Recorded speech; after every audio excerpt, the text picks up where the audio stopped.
Let's go. Hi hello, எப்படி இருக்கீங்க? நல்லா இருக்கீங்களா? இன்றைக்கி நம்ம என்ன பார்க்க போகிறோன்னா, வாவல் மீன் குழம்பு தாங்க பார்க்க போகிறோம். வாவல் மீன் நல்லா ஃப்ரெஷ்ஷாக இருந்தது. வெட்டி அவங்களே க்ளீன் பண்ணிட்டாங்க. வாங்கிட்டு வந்து அதை நம்ம நல்லா ஒரு 4-5 வாட்டி மஞ்சள் பொடி போட்டு நல்லா கழுவிடணும். நல்லா கழுவி தனியாக எடுத்து வச்சாச்சு.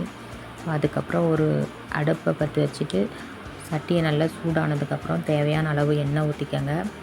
அதோட 1 டீஸ்பூன் வெந்தயம், 1 டீஸ்பூன் ஜீரகம், அப்புறம் நம்ம அது நல்லா பொரிஞ்சு வர டயத்தில் கருவேப்பிலை, வெங்காயம், தக்காளி, 1 பச்சை மிளகாய் போட்டு நல்லா வதக்கிக்கங்க. வதங்குறதுக்காக நம்ம தேவைக்கான உப்பு போட்டுக்கணும். போட்டு நல்லா வதக்கிட்டு நான் இந்த மீன் குழம்பு பொடியோட இந்த ஆச்சி மீன் குழம்பு பொடி தான் நான் கொஞ்சம் போடுவேன். நல்லா டேஸ்ட்டாக இருக்கும்.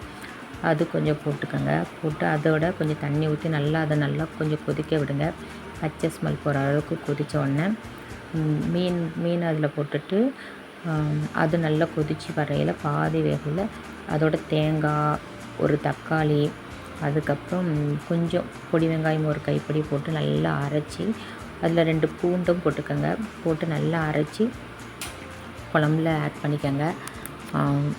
அதுக்கப்புறம் அது நல்லா கொதித்து வர்ற நேரத்தில் பாதி வேகையில் நம்ம புளியை நல்லா கரைச்சி புளியை ஊற்றும்போது நல்லா சேர்ந்துடும். நல்லா டேஸ்டியாகவும் இருக்கும். அது நல்லா கொதித்து வர டைமில் மல்லி இலையை போட்டு இறக்கிடலாம். குழம்பு ரெடி. அப்புறம் குழந்தைங்களுக்கு நம்ம தைரியமாக கொடுக்கலாம். மறக்காமல் சப்ஸ்கிரைப் பண்ணுங்கள், பெல் பட்டனை கிளிக் பண்ணுங்கள், ஷேர் பண்ணுங்கள், கமெண்ட் பண்ணுங்கள், சப்போர்ட் பண்ணுங்கள். Thank you friends.